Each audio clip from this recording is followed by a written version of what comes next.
This is Matthew McConaughey. Natalie Portman. James Patterson. Michael Ian Black. And you are listening to Five Questions with Dan Schawbel.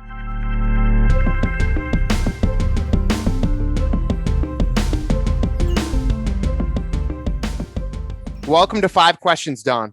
Thank you, Dan. So happy to have you here. During your childhood, how did you decide you wanted to be a news anchor? And what obstacles did you encounter as you ascended the media hierarchy from local to primetime TV? Geez, that is an in-depth question. I was I was a nosy kid. I asked a lot of questions, more questions than normal. I would go and sit at other people's tables in restaurants and ask them why they were there and where they were from.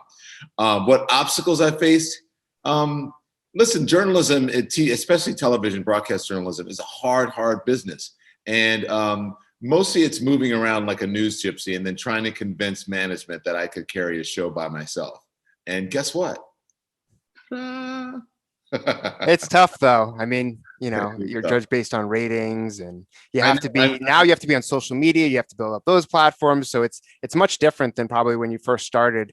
But yeah, I find that a lot of people, especially those who are successful like you, are driven by curiosity. And, you don't know what you don't know. So you ask all these questions, and then that kind of points you in the right direction. So I'm happy you found a career that you're passionate about. And you, of course, are a public figure, and you're representing both the gay and the African-American minority communities. What do you believe your role and responsibility is to support both groups on and off the air? Well, first of all, I'm serving all viewers, but I think diversity is key in any profession.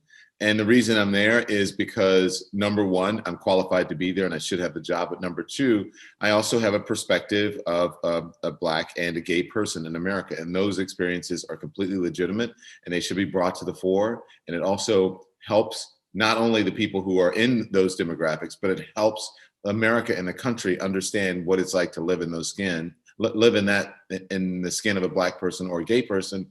And so it just offers more understanding and more perspective to people. Yeah, and it also shows, hey, if you want to be an anchor someday, and you're not a minority, I'm a minority, you could make it as well. So it's almost like communicating that you could be this. Because if you don't see someone like you who's on TV, you don't think that's possible. So you kind of inspire people. When I first came out, I was shocked by the number of people who were heartened by the fact that I did come out, because they hadn't heard anybody admitting that they were gay. That was 10 years ago.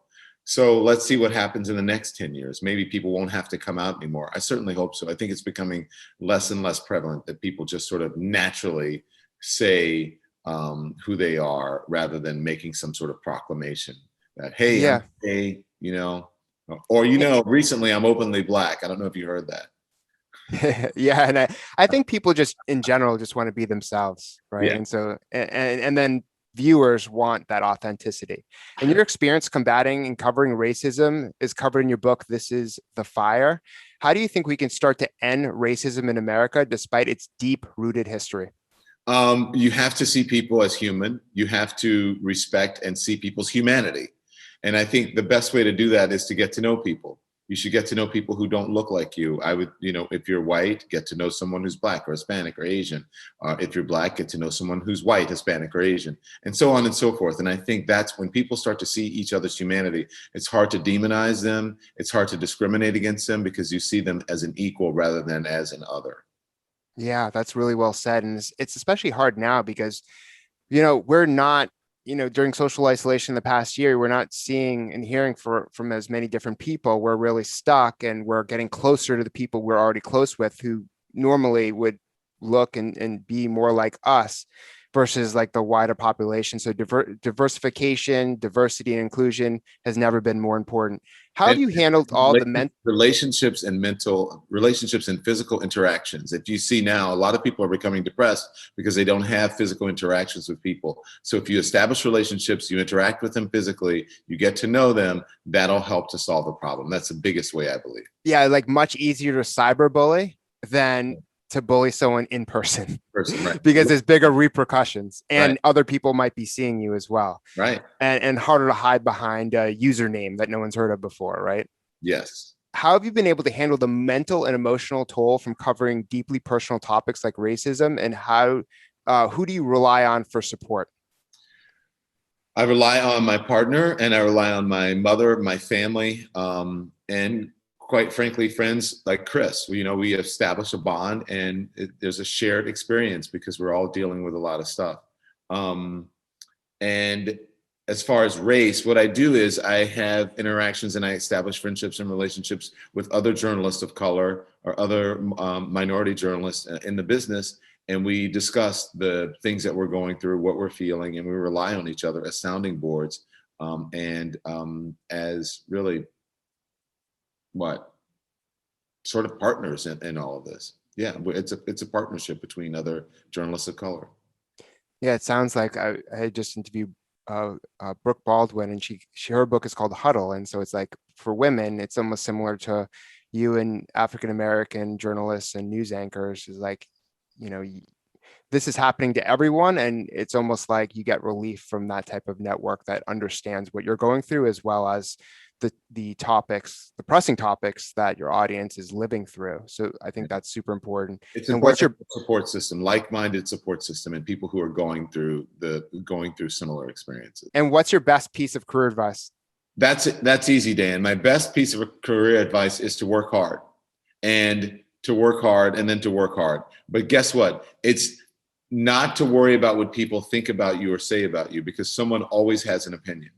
And you don't need the support of everyone. It's okay. It's great if you have the support of the boss or producer or coworker. But what you really need to do is have confidence in yourself and have the support of yourself and be kind to yourself. Work hard. Stop being concerned with what people think about you. It doesn't matter, right? And then support yourself. Have confidence in yourself. If you want to do this job and you think that you're good at it, continue on and do it. Don't worry about it. Yeah, I think that's important, especially because everyone today is comparing their life to everyone else on Instagram and Facebook and various other social media platforms. Don't do that. And that can deter you. And also all the cyberbullying, like I mentioned before, like it did affect me in my early 20s, but not as much anymore. I don't even look at it anymore. Did you have like Instagram envy or job or career or life envy from other people? No, I was very lucky. Before social media really blew up, I kind of discovered what I wanted to do, and I've just iterated it. And I was made fun of by even, friends, and I just kept on going because I had a lot of conviction. So I guess I'm an outlier in that way, whereas other people are like, oh, I need to, follow this path, or I can't say this thing because there are repercussions, and those repercussions come in the form of, bullying online and offline. Yeah. I never had that sort of thing. Obviously, social media for me growing up was non-existent, but you're right. You should never compare yourself to anyone, because you don't know what anyone else's plight is, and you can do something maybe better or just as interesting as someone else. So I've never compared myself to anyone. I've never had that issue. So important. And so I appreciate this conversation, and thank you so much for being on the show.